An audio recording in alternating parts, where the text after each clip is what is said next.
بسم الله الرحمن الرحيم. عن أبي هريرة رضي الله عنه قال قال رسول الله صلى الله عليه وسلم طعام الاثنين كافي الثلاثة وطعام الثلاثة كافي الأربع، وفي رواية طعام الواحد يكفي الاثنين وطعام الاثنين يكفي الأربع إلى آخر الحديث۔ یہ بخاری کی 5392 نمبر حدیث ہے، 5352۔ اس میں نبی صلی اللہ علیہ وسلم نے ایک بہت ہی انسانیت کا اور ہیومینٹی کا اصول بتایا ہے۔ وہ کیا ہے کہ طعام الواحد یکفی الاثنین، ایک آدمی کا کھانا دو آدمیوں کے لیے کافی ہو سکتا ہے، کافی ہو جاتا ہے۔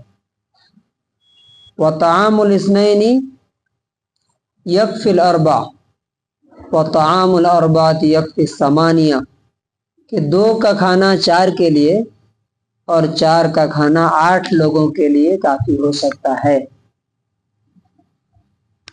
اس حدیث سے ہمیں کیا لیسن ملتا ہے، اور نبی صلی اللہ علیہ وسلم نے جو بات بتائی اس کا پروف کہاں سے ملتا ہے ہمیں؟ دیکھیے، انسان اگر صرف خود کو دیکھے، اپنی ضرورت، اپنا پیٹ، تو وہ 5 آدمی کا کھانا اکیلے کھا سکتا ہے، اور کھا جاتے ہیں لوگ۔ ایک آدمی 3 4 5 لوگوں کا کھانا کھا جاتے ہیں۔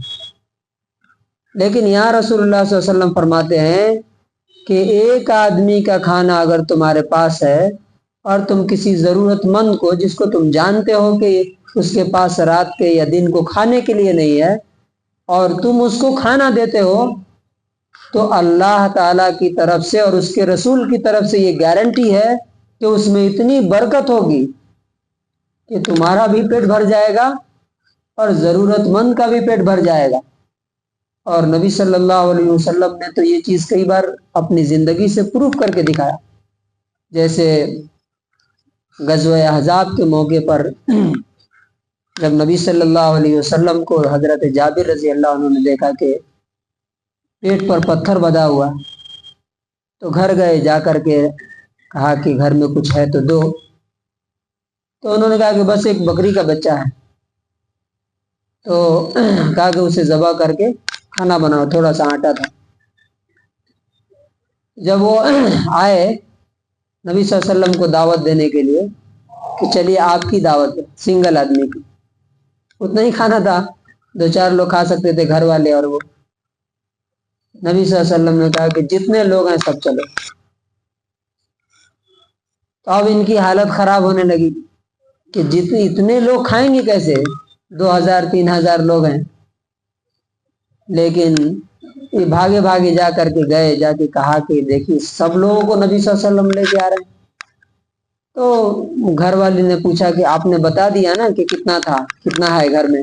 کہا کہ ہاں۔ کہا کہ اس کی کوئی پرواہ نہ کرو، اللہ جانے اور اس کا رسول جانے۔ نبی صلی اللہ علیہ وسلم نے کہا کہ کتنا آٹا ہے لاؤ، اور گوشت کتنا ہے وہ رکھو۔ اس کے بعد نبی صلی اللہ علیہ وسلم نے اس پر ایک کپڑا ڈال دیا، اس سے لے کر کے روٹیاں بناتے رہے، اور وہ برتن ڈھک دیا، اس سے اٹھا کر کے گوشت ڈالتے رہے۔ 2000 سے 3000 لوگ تھے، سب کھا کر کے سیر ہو گئے۔ اور کہتے ہیں کہ وہ کھانا بھی اور گوشت بھی ویسے ہی تھا، اسی طرح کی برکت۔ یہ تو نبی صلی اللہ علیہ وسلم کی میریکل بھی ہے، اور آپ نے اپنی لائف سے دکھایا بھی کہ سیلفش آدمی کی زندگی میں برکت نہیں ہوتی۔ اسی لیے آپ دیکھیے گا بہت سے لوگ بولتے ہیں پیسہ آتا ہے پتہ نہیں چلتا ہے کہاں چلا جاتا ہے، گھر میں ہمیشہ دکھ اور مصیبت اور پریشانی رہتی ہے۔ اس کی وجہ کیا ہے، ریزن کیا ہے؟ کہ لوگوں کی دعائیں آپ کے ساتھ نہیں۔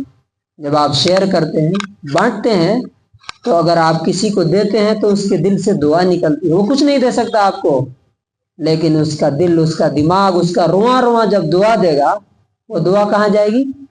عرش سے جا کے ٹکرائے گی، اور وہاں سے برکت لے کر کے برکت کی بارش لے کر کے آئے گی۔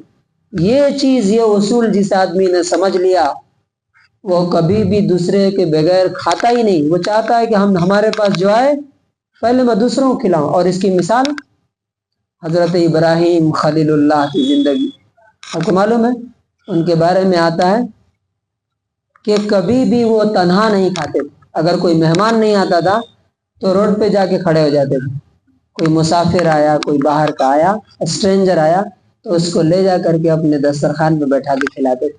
تو اللہ نے کیسی برکت دی ان کی زندگی میں، ان کی محنتوں میں، کہ پوری دنیا آج ان کو اپنا لیڈر اور امام مانتی ہے۔ یہودی، عیسائی، مسلم سب کہتے ہیں کہ ہم کون سے ہیں؟ ہم ابراہیمک ہیں۔ تو کنکلوژن اور خلاصہ کیا ہے کہ جب ہم دوسروں کے لیے ہاتھ بڑھائیں گے تو اللہ تعالیٰ ہماری طرف اپنا ہاتھ بڑھائے گا، برکت کے ساتھ، مدد کے ساتھ۔